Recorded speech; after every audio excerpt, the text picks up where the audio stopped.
Okay. Good morning, Philip. This morning we have Philip Bundy from the Local Government Employers who will talk us through the agency worker regulations and is going to point out to us key parts of the regulations and explain what steps authorities should take now to prepare for implementation.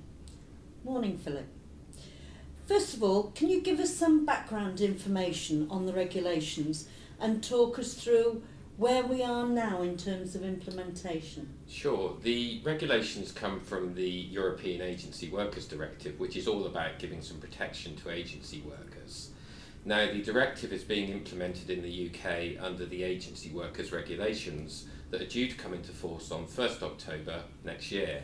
Now, that seems like quite a long time off, but it is important that authorities start now to take steps to prepare for implementation. So who do the regulations actually cover and why will they impact on local authorities?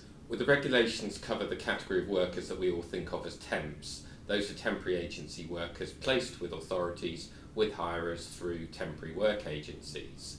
Now, the regulations are going to have a fairly big impact in local government because agency workers are a vital part of the local government workforce used in a variety of roles such as in social care, refuse work.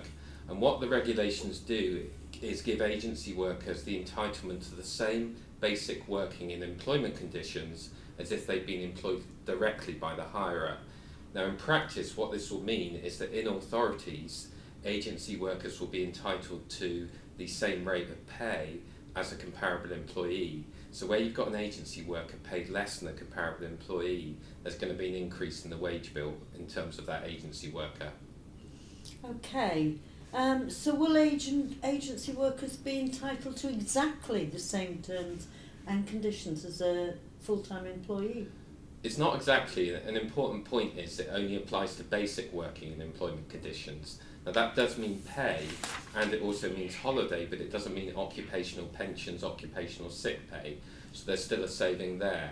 And secondly, the right to pay and holiday doesn't kick in until the agency worker's worked in an assignment for the hirer for more than 12 weeks.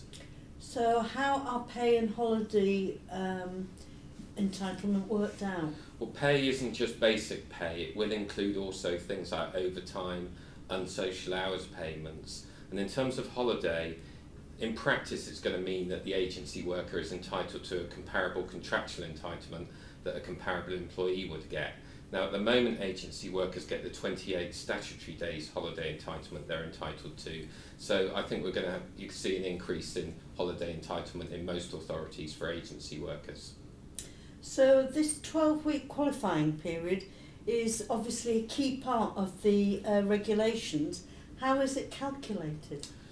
A few points here. First of all, any period of work in a calendar week will mean that you've worked in a week for the purpose of adding up the 12 weeks. So even if you only work for 1 hour in a calendar week, that's 1 week when you're adding up the 12 weeks. Secondly, if there are breaks between assignments, so an agency worker works for an authority for, say, 12 weeks, goes away and then comes back again, if that break is more than 6 weeks, then the clock is reset when they come back at week 1.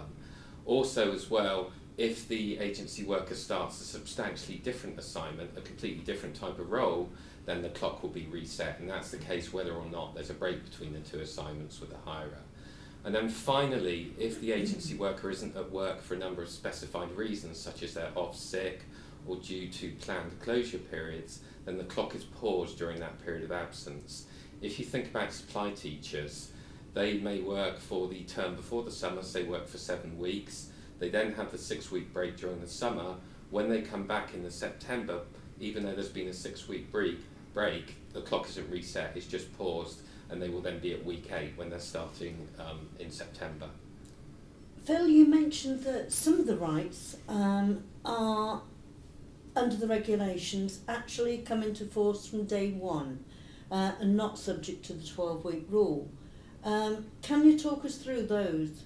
Yeah, there's a couple of the main day one rights. First of all is access to collective facilities. That's things like canteens. So the agency worker would be entitled to the same access that you would give a comparable employee from day one that they start working in your organisation. The second one is about equal access to job vacancies. And what this doesn't mean is that you've got to give agency workers jobs as soon as they come up as a vacancy. It's about giving access that you would give in terms of vacancy lists to your employees.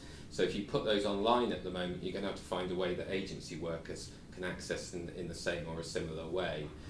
It will include internal vacancy lists, but not where you're looking at things like redeployment or redundancy, where there aren't actually any vacancies. Okay.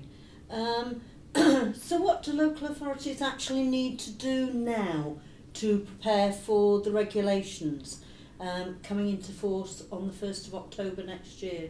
Well, the main thing I think is to do an audit and work out how many agency workers they've got, work out what they're paid, work out who the comparable employee would be, look at the difference of pay, look at the length of assignment, look at repeat hires, carry out that type of exercise, really to at the end of it say, right, okay, is this going to cost my authority a lot of money or not? But remember, a lot of the time, agency workers are actually paid more than a comparable employee, and the regulations don't give employees the right to be paid as much as an agency worker, so the cost impact may not be as substantial as first thought. And the other important thing to do is to actually start talking to your employment agency now and plan carefully for implementation. A key point is going to be making sure that the agency is going to know what your basic working terms and conditions are. So you're going to need to set up information exchange systems. You're also going to need to set up systems for keeping track of when the agency workers have hit the 12-week qualifying period. And you're going to have to agree with your agency who's going to be responsible for tracking those agency workers. So where can local authorities go now for further information? Well, there's some useful stuff on the local government employers website. There are some frequently asked questions that expands on a lot of the points I've talked about today. And also, early in the next year, we're expecting some draft guidance from the government to accompany the regulations, which will be aimed at helping hirers understand their responsibilities.